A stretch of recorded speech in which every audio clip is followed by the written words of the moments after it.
Dear student, lesson 8वां video संख्या 2 BA second same history का हम कर रहे हैं। पिछली वीडियो में आपने देखा था, समझा था कि कैसे जो सल्तनत कालीन कई वंश थे, उनके शासक थे, उनके कारण से दिल्ली सल्तनत का जो पतन है, विघटन है, वो शुरू हो जाता है। ये हमने पिछली वीडियो में देखा था। फिर हमने आज जो पढ़ना है वो है भारत में उस समय जो विभिन्न क्षेत्रों में क्षेत्रीय जो शक्तियाँ थी, उनका उत्थान होता है। आपको पता है कि विघटन की क्रिया पहले से शुरू हो गई थी।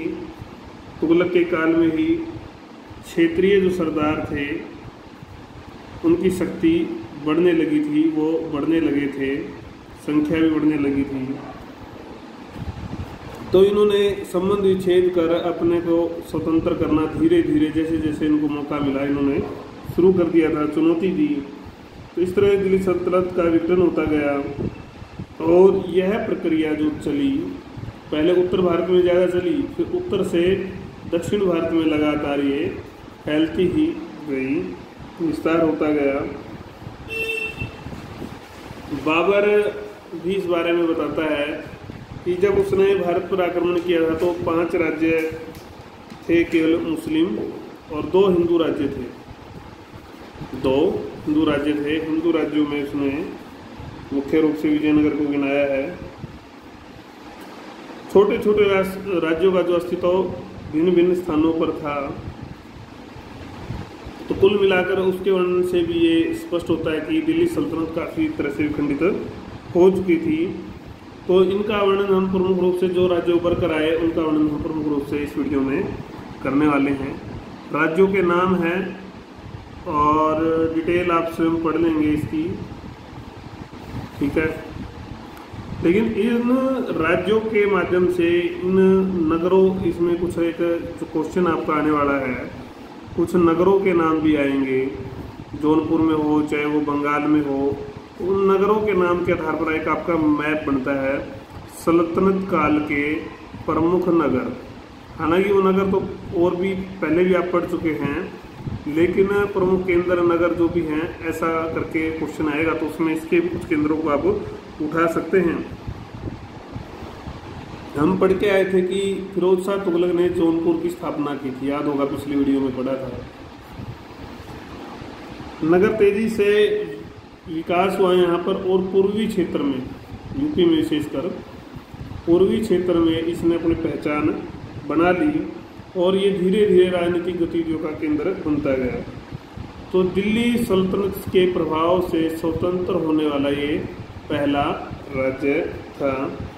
फिरोज तुगलक के उत्तराधिकारी मोहम्मद तुगलक द्वितीय ने अमीर ख्वाजा जहां मलिक सरवर को मलिक उस सरख नियुक्त किया, पूर्वी क्षेत्र का मुखिया, और उसने जौनपुर को अपनी राजधानी बनाकर अपना जो विस्तार है वो अलीगढ़ से बिहार तक, हम समझे तो वो कर लिया था। और धीरे धीरे उसने अपने आप को स्वतंत्र घोषित कर दिया। उसकी मृत्यु के बाद उसका दत्तक पुत्र होता है, गोद लिया हुआ पुत्र मुबारक शाह, वो शासक बनता है। तो उसने पूरी तरह से घोषणा की, खुतबा पढ़वाया अपने नाम का और सिक्के डलवाए, और जौनपुर का जो राज्य है वो विशेष रूप से सरकी राज्य के नाम से प्रसिद्ध होता है। तो संघर्ष शुरू हो जाता है, जौनपुर की शक्ति क्षीण हो जाती है। मोहम्मद तुगलक द्वितीय ने मुबारक शाह की शक्ति को तोड़ने का प्रयास किया, लेकिन असफल रहता है वो। उसके बाद मुबारक शाह की मृत्यु के बाद उसका छोटा भाई इब्राहिम शाह सरकी, उसके बाद इब्राहिम, हम पढ़ भी आए हैं कुछ को, इब्राहिम शाह सरकी जो है गद्दी पर बैठता है। तो बहलोल लोदी से इसका संघर्ष होता है, मोहम्मद के, इसके बेटे इब्राहिम के बेटे मोहम्मद शाह का। दोनों एक दूसरे के क्षेत्र पर अधिकार नहीं कर सके। तो ये चलता रहता है। कुल मिलाकर ये कला का भी अच्छा जो है संरक्षक था क्षेत्र। फारसी अरबी भाषाओं का यहाँ पर विकास हुआ, तो ये आप पढ़ लेना विस्तार से। फिर आता है आपका बंगाल। तो इन पर भी शायद ही पूर्ण नियंत्रण कभी रहा हो दिल्ली सल्तनत का बंगाल पर। ये भी एक अलग ही तरह का राज्य था, दूर था ना। सबसे बड़ा कारण था दूरी थी। पूर्वी भारत का राज्य था, तो लाभ उठाते थे। जब भी कमज़ोर हुआ तो बंगाल के जो भी सूबेदार वगैरह होते थे, वो नायक होता था, गवर्नर होता था, वो इसका लाभ जरूर उठाता। मामलुक व खलजी शासकों में बलबन को अगर हम छोड़ दें तो कोई अधिकार नहीं कर पाया इसके ऊपर। अस्थायी सफलता मिली थी। मोहम्मद तुगलक अवश्य कामयाब हुआ था। गवर्नर को उपाधि दी, सिक्के जारी करने का अधिकार दिया। 1340 में शमसुद्दीन, जिसको इलियास खां भी कहते हैं, इसने जो है वहाँ पर स्वतंत्र राज्य की नींव डाली, स्थापना की। नाम मात्र के लिए मोहम्मद तुगलक को सम्मान देता था। 1353 में फिरोज शाह ने यहाँ पर आक्रमण किया, लेकिन बिना उपलब्धि के वापस आ गया। इस तरह से 1493 तक इस वंश का शासन चलता रहा। आंतरिक समस्या बनी रही, शांति स्थापित करना। विद्रोह, सत्ता परिवर्तन। यहाँ पर विद्रोह और सत्ता परिवर्तन एक प्रकार से लगातार ही जारी रहा।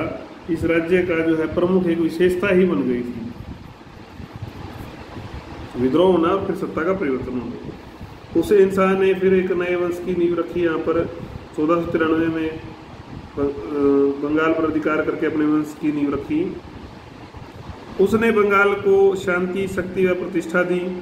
सिकंदर लोदी ने बिहार पर आक्रमण किया, वैसे दिल्ली सल्तनत का हिस्सा बना लिया।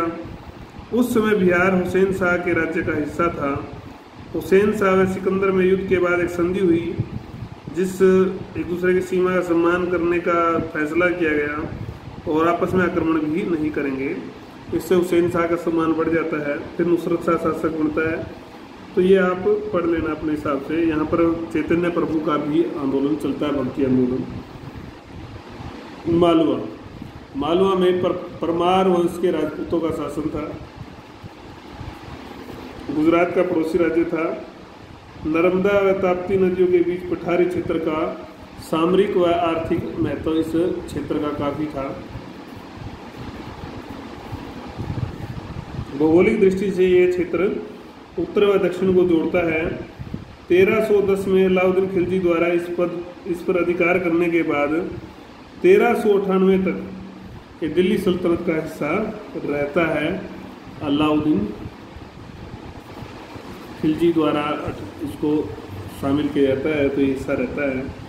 जब 1398 में तैमूर का आक्रमण हुआ, अव्यवस्था फैल जाती है, तो अव्यवस्था का फायदा दिलावर खां ने उठाया और इसको स्वतंत्र राज्य घोषित कर दिया। परंतु शासन व्यवस्था में कोई बदलाव नहीं हुआ। सुल्तान वगैरह की पदवी नहीं ली। उसके बाद हुसैन शाह गद्दी पर बैठा, तो उधार की बजाय उसने मांडू को अपनी राजधानी बनाया। हुसैन शाह ने ये परिवर्तन आया। उसे सैयद शासक मुबारक शाह, बहमनी शासक अहमद शाह, कई शासकों से युद्ध करना पड़ा। उसके बाद उसका बेटा मोहम्मद शाह शासक बनता है। वजीर मोहम्मद खिलजी ने उसका हत्या कर उसके मालवा पर अधिकार कर लिया। मोहम्मद खिलजी ने गौरी वंश की सत्ता समाप्त करके खिलजी वंश की स्थापना की। प्रतापी शासक था। तो ये हर एक शासन में यहाँ पर चलता रहेगा। तो यहाँ पर सांस्कृतिक विकास में हुसैन शाह का मकबरा, अटाला की मस्जिद और जहाज महल यहाँ पर थे। कई पूछ ले तो आपको कहाँ पर आएंगे, मालवा राज्य में थे। फिर गुजरात आपका एक प्रमुख राज्य है। हम लंबे समय से गुजरात के बारे में पढ़ते रहे हैं। हमें पता है कि इसका ये समृद्ध था, इसलिए यहाँ पर विशेष आक्रमण होते थे। आर्थिक समृद्धि में इसका कोई मुकाबला नहीं था। अब अगर हम बात करते हैं, आपको ध्यान होगा 1025 में सोमनाथ मंदिर यहाँ पर लूटा गया। फिर अलाउद्दीन खिलजी ने भी इसको निशाना बनाया। तो ये लगातार निशाने पर रहा आक्रमणकारियों के। तो 1401 में तातार खां यहाँ के सूबेदार होते हैं। वो इसको एक स्वतंत्र राज्य घोषित कर देते हैं। फिर मुजफ्फर शाह शासक बना, इसकी हत्या हो जाती है। फिर अलफ खां अहमद शाह के नाम से शासक बनता है। और अलफ खां जो अहमद शाह के नाम से शासक बनता है, उसी अलफ खां ने अहमदाबाद की स्थापना की। तो कई जगह इन्हें अपना प्रभाव स्थापित किया। 30 वर्ष उसने शासन किया, उसके बाद फिर कमजोर शासक आ गए।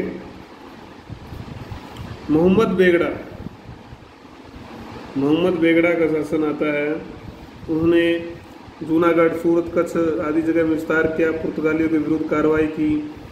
इटली का एक यात्री था बारबोसा ने उसकी प्रशंसा की। पेटू शासक के रूप में विख्यात था। रात को भी वो उठकर बीच में नींद से भोजन खाया करता था, इसको पेटू शासक बोलते थे।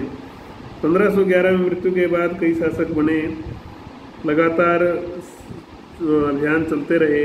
हुमायूं के समय में भी पुर्तगालियों ने जो है उनसे भी इनका झगड़ा रहा।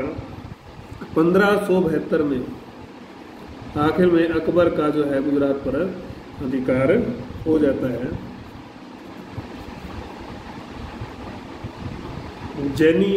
जैन लोग यहाँ पर विशेष रूप से मिलते थे। उसके बाद आता है कश्मीर। लोहार वंश का शासन यहाँ पर था।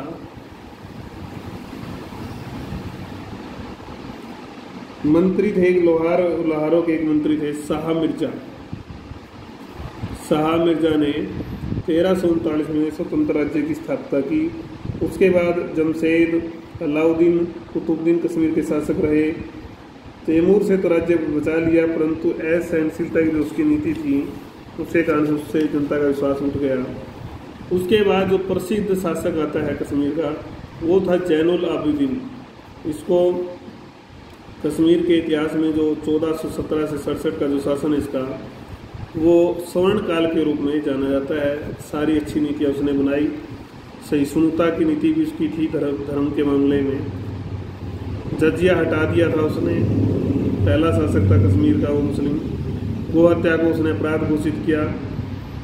महाभारत, दशावतार, राजतरंगिणी का उसने अनुवाद कराया। वेरी इंपॉर्टेंट क्वेश्चन है ये, अनुवाद करवाया उसने। जैन प्रकाश और जैन विलास ग्रंथ उसके समय में रचे गए, रचना हुई इसके काल में। गोहत्या को उसने देशद्रोह घोषित किया। मंदिर निर्माण की उसने आज्ञा की। निर्बल उत्तराधिकारियों के काल में मिर्जा हैदर हुमायूं का संबंधी था, उसने अधिकार कर लिया इसके ऊपर,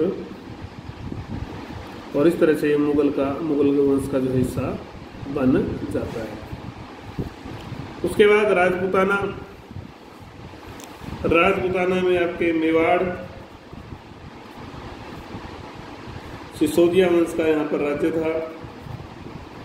खिजर खां को यहाँ का अधिकार दे दिया था अलाउद्दीन खिलजी ने, और चित्तौड़ का नाम भी इन्होंने खिजराबाद रख दिया था, ये आपको ध्यान होगा। परंतु स्थानीय लोगों का विरोध ज़्यादा था, शासन नहीं चल पाया। आखिर में मालदेव नामक राजपूत को शासन की जिम्मेदारी सौंप दी जाती है, और बाद में हमीर देव जो शासक बनता है वहाँ का, तो वो स्वतंत्र घोषित कर देता है। 1493 में राणा कुंभा यहाँ का शासक बनता है, आपको पता। 1433 में राणा कुंभा, फिर राणा सांगा भी यहीं से थे। 22 लड़ाइयाँ लड़ी, कोई पराजित नहीं हुए। आखिर में 1527 में अकबर द्वारा ये पराजित हो जाते हैं, और बाबर का जो है ये यहाँ पर अधिकार हो जाता है। फिर मारवाड़, राठौर वंश था यहाँ पर। 2 अंक के क्वेश्चनों की दृष्टि से मैं करा रहा हूँ आपको। चंदू ने जो स्थापना की थी इस वंश के यहाँ पर। गतिविधियों का केंद्र विशेष रूप से जोधपुर रहा। मेवाड़ वंश के साथ इसके वैवाहिक संबंध स्थापित हुए, ये इसकी सफलता थी। कई पीढ़ियों तक शासन रहा इनका। सबसे प्रतापी शासक मालदेव को माना जाता है। शेरशाह के साथ भी संघर्ष इनका होता है। इस बारे में शेरशाह ने मारवाड़ के बारे में कहा था कि मैं मुट्ठी भर बाजरे के लिए हिंदुस्तान का राज्य खो दिया। अकबर से भी संघर्ष इसका हुआ। फिर आता है आमेर। आधुनिक जो जयपुर है वहाँ का ये क्षेत्र था। कछवाहा राजपूतों का यहाँ पर शासन था। पहले यह क्षेत्र मेवाड़ का हिस्सा था। राजनीतिक महत्व बड़ा। अकबर के शासन में जो है ना यहाँ पर बिहारी मल राज करता था। बिहारी मल ने अपनी पुत्री का विवाह अकबर से कर दिया था, आपको ध्यान होगा। तो एक नए युग का इससे भी सूत्रपात होता है, चाहे अच्छा था या बुरा, वो आगे की बात है। उसके बाद उड़ीसा, कामरूप और बहमनी, विजयनगर। बहमनी और विजयनगर के बारे में तो आप पढ़ चुके हैं, उसके बारे में हमें ज़्यादा आपको पढ़ाना नहीं है। बीजा आपको पता है कि बहमनी तो जो है 5 राज्यों में विभाजित हुआ था। तो 5 राज्यों में जो विभाजित हुआ था, चाहे वो आदिल शाही थी और चाहे वो कुतुब शाही थी, निज़ाम शाही थी, वो आपको याद रखना है। और ये मैंने आपको पढ़ाया था, ये ध्यान रखना है। वेरी वेरी इंपॉर्टेंट ये है आपका। और विजयनगर साम्राज्य भी आपको याद है। सालू वंश था, संगम था पहले, संगम के बाद सालो और फिर तुलो वंश का आपको ध्यान होगा। कृष्ण देव राय मुख्य जो शासक था। ये सारी चीज़ें आपको पढ़ाई गई है, ये महत्वपूर्ण शासक था। उसके बाद दोबारा से हम उड़ीसा के ऊपर आते हैं। उड़ीसा के जो स्वतंत्र राज्य की स्थापना की थी वो की थी अनंत वर्मन चोल ने। 11वीं शताब्दी से 14वीं शताब्दी तक उथल पुथल यहाँ पर रही, लेकिन कपिलेंद्र जब शासक बने तो महत्व ज़्यादा जो है इस राज्य का बढ़ जाता है। कई राज्यों से टक्कर रही इसकी, बहमनी से, विजयनगर से। कमज़ोर शासक आखिर में बचाव नहीं कर पाए तो ये भी खंडित हो गया। चोई राजवंश ने, चोई राजवंश का भी इसके ऊपर अधिकार हुआ। फिर अफगानों के क्षेत्र में भी कब्जे में भी आया ये, और बाद में अंतिम रूप में ये अकबर के हाथ में चला जाता है। तो कामरूप का जो क्षेत्र आपको पता होगा, जो असम का जो क्षेत्र है, मैंने पहले भी कई बार इसके बारे में पढ़ा है। भास्कर वर्मन के बाद यहाँ अस्थिरता आ गई थी। भास्कर वर्मन शासक होते हैं। नए राज्य, स्वतंत्र राज्य की स्थापना 13वीं शताब्दी में ब्रह्मपुत्र घाटी में हुई। यह रवेतों के अधिकार में आ गया। किनके? रवेतों। 16वीं शताब्दी में कुछ वंश के काल में, कुछ वंश था तो 2 भागों में ये विभाजित हो जाता है। पूर्वी भागों पर अहोमों का कब्जा हो जाता है और पश्चिमी जो भाग होता है उस पर मुस्लिमों का दबदबा बना रहता है। 17वीं शताब्दी में प्रमुख रूप से अहोमों का ही कब्जा सारे जो कामरूप पर हो गया था। तो ये इस तरह से हमारा जो है पूरा ये राज्यों का, विभिन्न क्षेत्रीय शक्तियों का उत्थान का जो प्रश्न है ये पूरा हो जाता है। जैसा कि मैंने आपको मैप की चर्चा की थी वो मैं तो दिखा देता हूँ।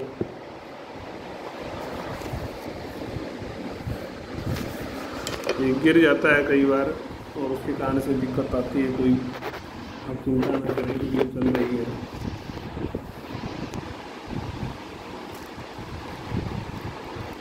यह आपके सारे मैप हो चुके हैं इससे पहले। यह अंतिम मैप है, इसको आप ध्यान से देखेंगे तो जो ये राज्य हमने पढ़े इनमें भी, इनके माध्यम से भी, मैप का नाम है दिल्ली सल्तनत के शहरी केंद्र। हांसी, हिसार अभी आया था, दिल्ली, आगरा का जिक्र भी आया था, सिकंदर लोदी ने बसाया था, बनारस, गढ़ा, पटना, अहमदाबाद। ये अगर आपको स्टेट भी याद रहने चाहिए कि स्टेट में है, विजयनगर का, कालीकट का, मदुरई, गोवा। प्रमुख नगरों को, प्रमुख शहरी केंद्रों को आपने याद करना है। ये इसकी टिप्पणी है, आप थोड़ा देख लें। और यहाँ कोई ना कोई नगर जो है किसी न किसी चीज़ का केंद्र था। जैसे धार मालवा की राजधानी थी, सबसे बड़ा नगर था। पान भेजे जाते थे यहाँ से, पान का काम था देखो। फिर अगर हम पटना की बात करें, जैसे और किसी की भी बात कर सकते हैं आप, मान लो हम बात करते हैं सतगांव की, तो रेशमी रजाइयाँ आगरा व पटना भेजी जाती थी यहाँ से। तो जैसा भी आपको ठीक लगे वैसी चीज़ आपको ध्यान रखनी है। इस तरह से ये वीडियो आपकी पूरी हो जाती है।